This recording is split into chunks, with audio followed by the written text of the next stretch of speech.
This is the Mojo, the Meaning of Life and Business podcast, where life and business intersect. Hosted by Jennifer Glass, CEO of Business Growth Strategies International and BGSI Coaching. We are dedicated to your success. Hello and welcome to another episode of Mojo, the Meaning of Life and Business. If you are in business, there's a pretty good chance that you are trying to do some sort of marketing and advertising to get the word out about your business. We know, though, that there are way too many ads that definitely miss the mark. If you think back a couple of years ago, there was a major retailer that came out with an ice cream in time for Juneteenth. There were other ads that also really completely missed the mark. Think about a Super Bowl commercial where for 30 seconds, and they ran it twice in the same Super Bowl, didn't exactly tell you about what this major online retailer was actually doing. A lot of times when it comes down to advertising, then we need to think about what is it that we're doing? Where do we start thinking about making the advertising that we do put out there stand out better and really give us even more value in terms of what we are looking for, ultimately the customer or consumer coming to us to have a conversation and ultimately buy. But before I bring my guest on, who's going to help us really unpack all of this, let me tell you about this amazing man. Skip Wilson is a distinguished figure in the advertising world and the founder of the acclaimed advertising execution company, Draft Media Partners.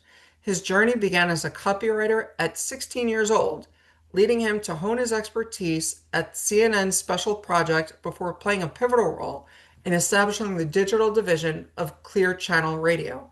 As the former vice president of digital media for iHeartMedia, he brings over a decade of high-level experience to his work.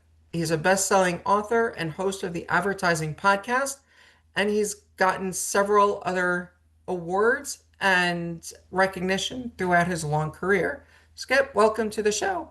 Yeah, thank you for having me. Thank you. So let me ask you before we jump into anything else, 16 years old already, you're doing copywriting. That's pretty amazing. How do you get into that?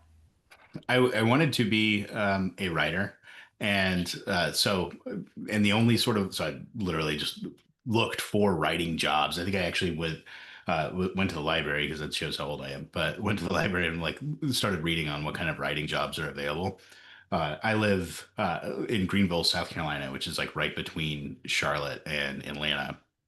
And so the only sort of writing jobs was copywriting, was for ad agencies. So it was actually fairly easy once I knew who I needed to talk to call them up and offer my services because I was cheap and it sounded cool from the ad agency standpoint, who are always trying to be cutting edge, to say that they had a 16-year-old copywriter. So I would say it was actually not as hard as it may seem. Yeah, I mean, it's really interesting. Again, 16 years old, it completely blows my mind that at 16 you even had the presence of mind to say, let me call up the advertising world and say, let me do that. For I mean, sure. I would have been looking probably just going into journalism Right. and working with some papers at 16 and writing stuff in my school paper. But I mean, going after the advertising world, good for you. Yeah, thank you. I think it took a certain amount of like being naive and arrogant. I think those two things like have served me well, like in my career. Like being arrogant enough to think you could do it, or naive enough to think you could do it, and so anyway, yeah, Yeah, not realizing the fear, I guess. absolutely. Naivete and gumption are Yeah, right. two very good things for a lot of or for a lot of people to certainly Right. have. So, Exactly. yeah. So, Skip, let me ask you excuse me, as we Hmm. move along the journey and we talk about copy and we talk about the advertising that we're doing, not all advertising is things we see on TV, right? I mean, there's Right. pieces of mail we get, there's email blasts, there's uh, Well, social search media results and things. posts. all Absolutely. over the place, right? All of this is out there. And it does come down to the copy that is ultimately in the ad. So let me ask you, when you are working with your clients and you're working with them to help them get better marketing and advertising, what are some of those things that you are working with them to do? And what do you tell them?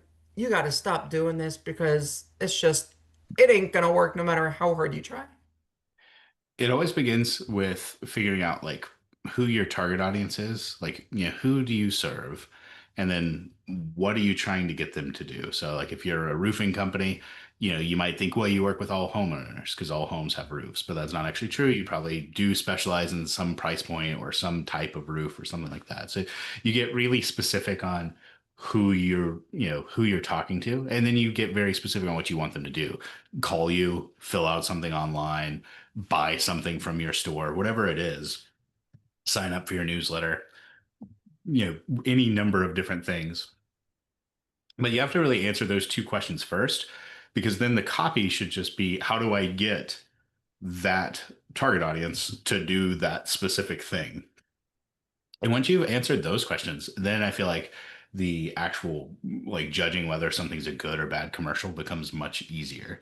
If you're Geico and you're trying to get somebody to save 15, spend 15 minutes to fill out this online form to see if they save 15% or more on car insurance, you've got like that core hook, and then you're just putting that in funny video, funny 30-second videos, and it always ends the same way because that's what they're always trying to get and they can do things like Super Bowl commercials and those types of things because they have a very broad appeal audience.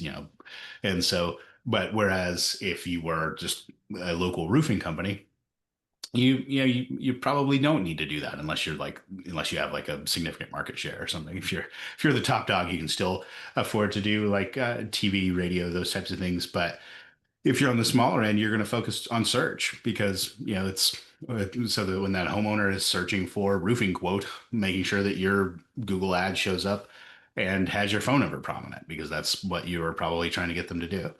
So whether or not something is whether you're picking like the tactic or whether you're picking what your thing needs to say, it really comes down to who you serve and what you're trying to get that person to do. Absolutely. Thank you, Skip. So let me ask a different question as it relates to search, because we mentioned the search, and this is something that a lot of people, I am sure, are really starting to hear a lot more of, and that is AI search. So we know for years we were optimizing our websites for Google and the other search engines so that when somebody is searching for a roofer near me, they would find, all right, if I am in the northern New Jersey area or you are in the South Carolina area, you are going to be getting these roofers that are going Right. to show up because you asked near me. If I'm asking though for difference between asphalt roofing and some other kind of material roofing, that's going to be an entirely different search term and different results will then show up. But now Right. though with AI, we have seen Google's search volume has been dropping by double digits.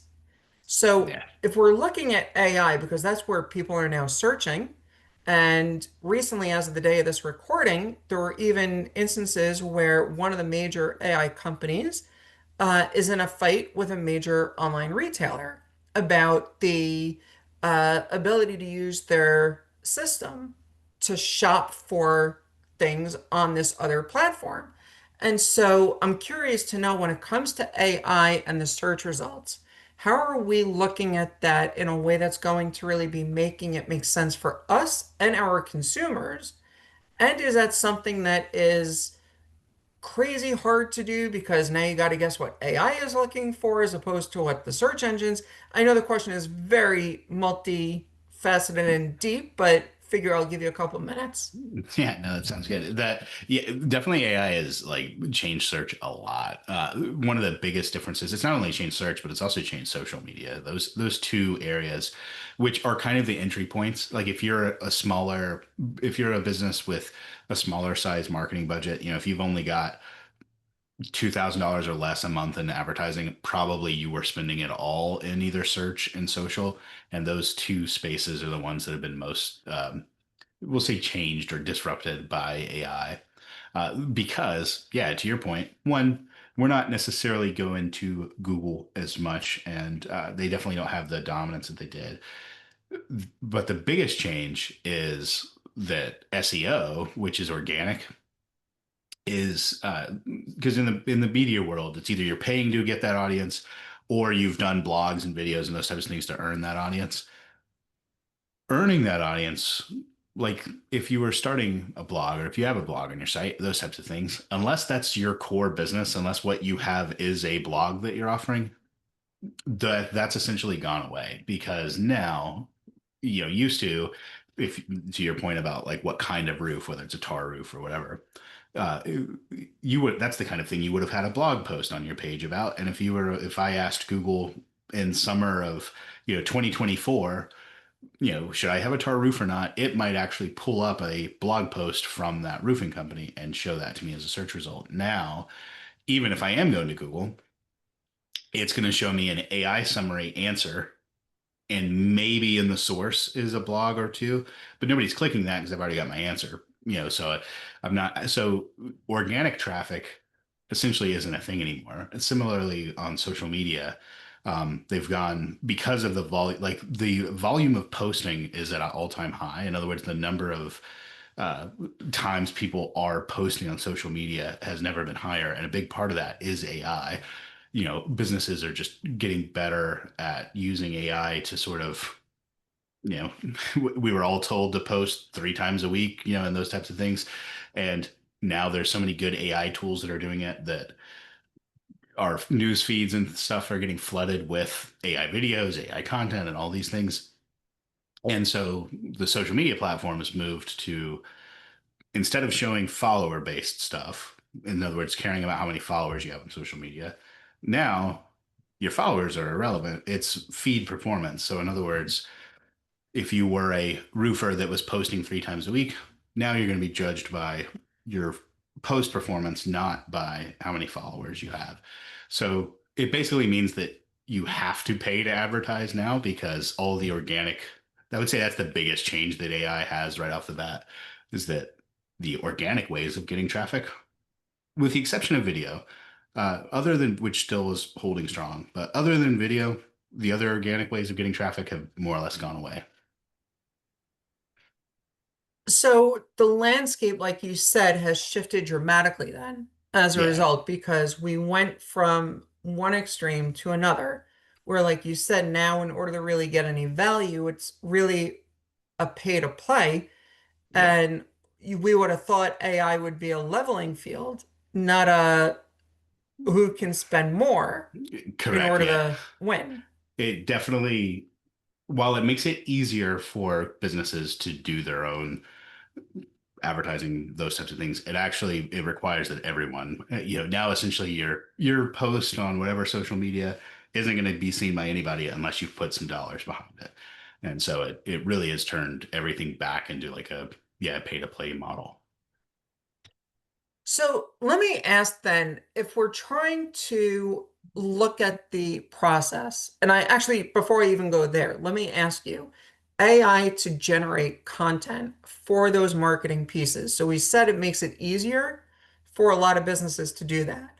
But we also know that AI is extremely cold. I saw a recent post that said it's like you gave an intern that just chugged 3 energy drinks and It, ask them to write social media content for you. That's what AI is basically doing. yeah. So, my question to you is, if we're using that AI content and we're just telling it, here's a little bit about us, write me a post and make it, look good, is that going, in your perspective, going to have an impact if we go back to AI and we're doing this search to pull from what it gave us just a couple of months ago as content? Yeah, it's definitely not going to be as good a writer as somebody as a like professional copywriter or someone is going to be. I will say though, it's better than trying to do it yourself. So if I was, so for the dentist, roofer, et cetera, who was doing it themselves, it's probably better than that person was at doing them. So I think it's almost made it better for the DIYer. It is though, it's still going to be garbage in, garbage out. In other words, it's not going to be great at knowing like what kind of trends to talk through and like and those types of things. So it's like it's almost, I would put it as like equivalent to like TurboTax, like for accounting. It's like if you just have basic accounting needs, you don't necessarily need an accountant. TurboTax is going to do just fine. But if you have something beyond the norm, then you're probably going to want a professional to do your taxes for you. I would say it's almost the same sort of thing. If you're doing it yourself, I probably actually would recommend using an AI to at least do, if nothing else, make sure that you're grammatically correct. Because now even a few years ago, there's no excuse, but now there's definitely no excuse for grammar errors. Now there's definitely no. So even if you are if you're doing it yourself, I still would use AI, even though, yeah, it's going to be like a C student. It's not going to be but C student, C's get degrees. So if that's all you can, if that's all you can do, it's better than doing nothing. Right. It's just interesting you mentioned about the grammar with AI. And I've actually had to go back to AI and say that doesn't make any sense how you're writing it. Yeah, right. Or the grammatically it's not correct because there were certain issues. And I mean, there's other tools, and we'll throw it out there, Grammarly. Yeah, And Grammarly, if you're interested in sponsoring, definitely reach out. sure. But when it comes down to looking at what we're doing and we're saying, right, just use Grammarly to check your grammar when you are writing. I know that I use it all the time. Yep. And it tells me that my writing is better than 90 some odd percent of other folks, which is Right. nice. Yeah. But, you know, it doesn't matter whatever I'm doing. But when it comes down to what we're doing, so I like how you said, though, that it is at least going to be a C in Right. terms of the output.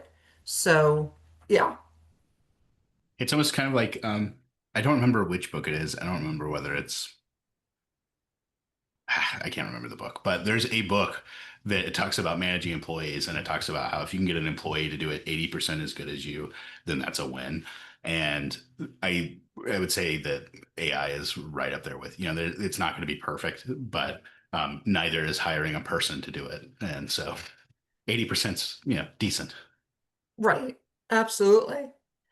So, Skip, let me ask you a different question. If we're looking then at getting more people to see our stuff and we're not focused immediately on AI, what other options do we have in terms of the more traditional kind of marketing for small businesses? Knowing that a TV ad or radio spot probably not going to be within a budget, and newspapers are not as big today, obviously, as they were 10, 20, 50 years ago. Yeah.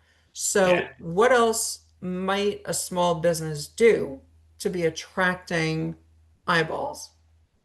If you're doing it yourself as a small business, I still think even though search and social, I was just talking about how they've changed and how they're bad from an organic standpoint.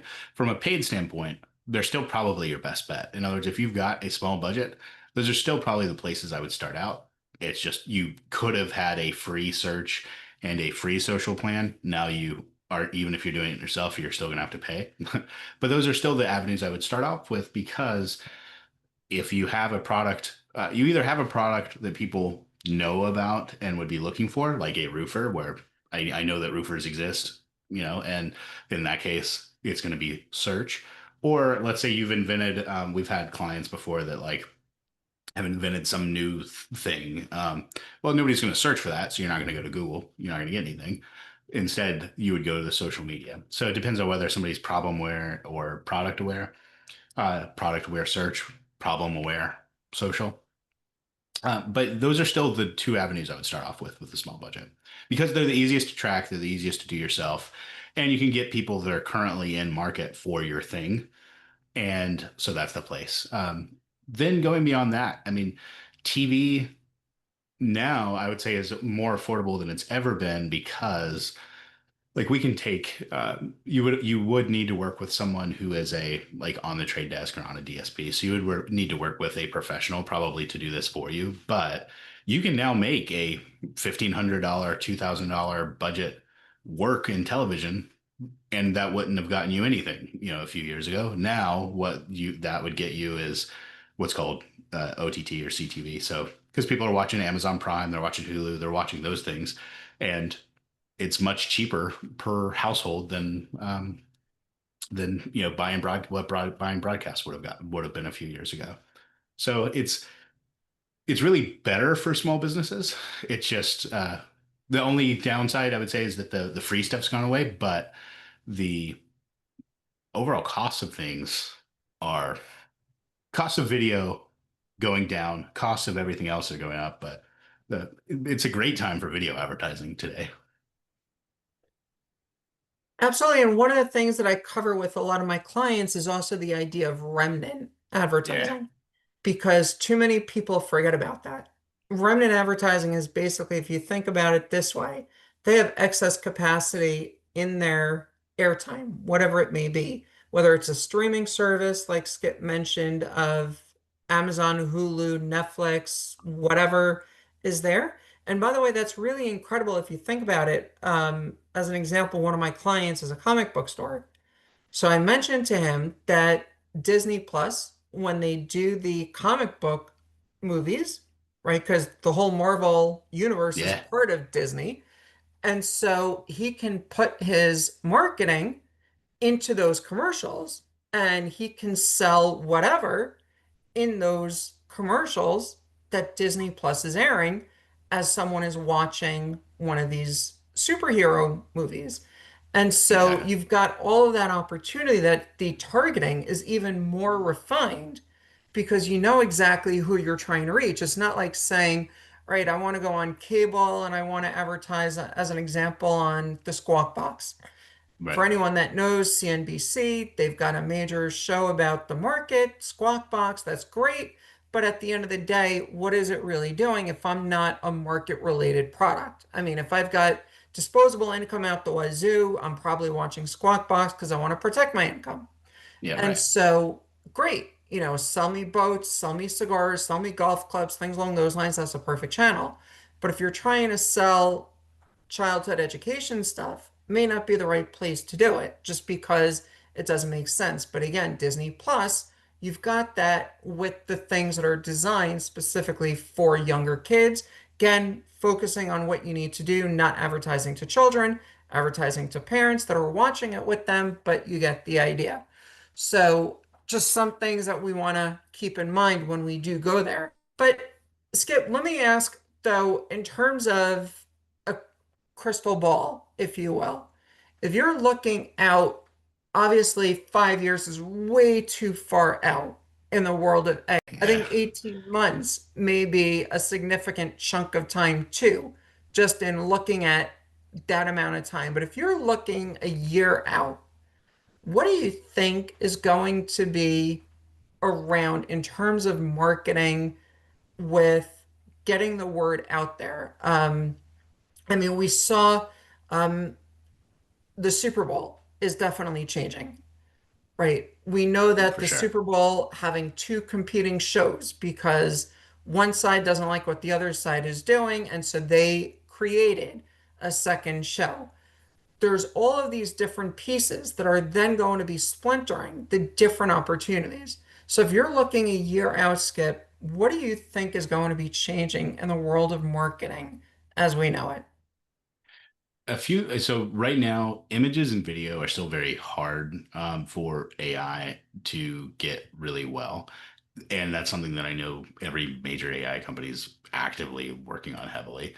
So I'd say that those are definitely the biggest things that are about to change is audio, video, and images are about to be as good as text generation is.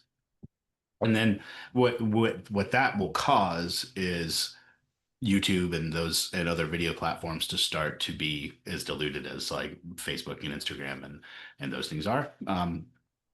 Which will have good and bad things. It means that organic traffic will be harder than ever, but it also means that you'll be able to have studio quality production and studio quality commercials and video for a fraction of the cost. So you're not going to have to pay, $10,000 in creative fees just to have a TV ready commercial. So there's good and bad with it, but as long, so I would say that that is going to be some of the biggest changes. I also think search is going to continue to slip back, further and further down. This is when I say search. I mean, I think Google's dominance in search is going to continue to slide a little bit, especially as Apple rolls out their uh, better version of their own AI being internal to the phone, because it's just going to be you're going to have to be fairly tech savvy to even be able to Google something because your Apple device is going to be pushing you towards using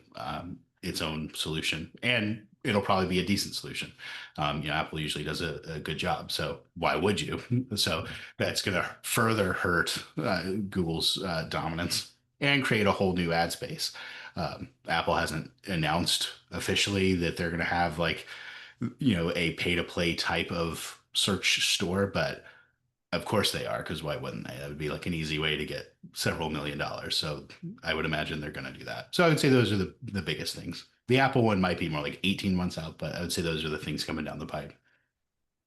So it's going to certainly be an interesting time as we look at where we continue to go. But let's kind of bring it back to your major area of expertise in copywriting and in the marketing side of things. So, one of the things that I'm curious to know, again, for me, when I do presentations, when I talk with clients or anything along those lines, I remind them about the copy side.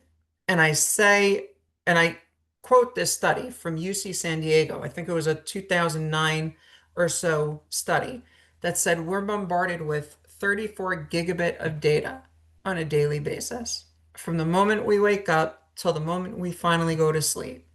All of those pieces of data, the alarm clock going off, the school bus, the garbage truck, the dog barking, the stop signs, the red lights, the kids crossing the street, whatever it may be, walking into your coffee shop, all of these different pieces of data are hitting our brains, and we needed to put up a wall to stop that from overwhelming our nervous system so we can actually function.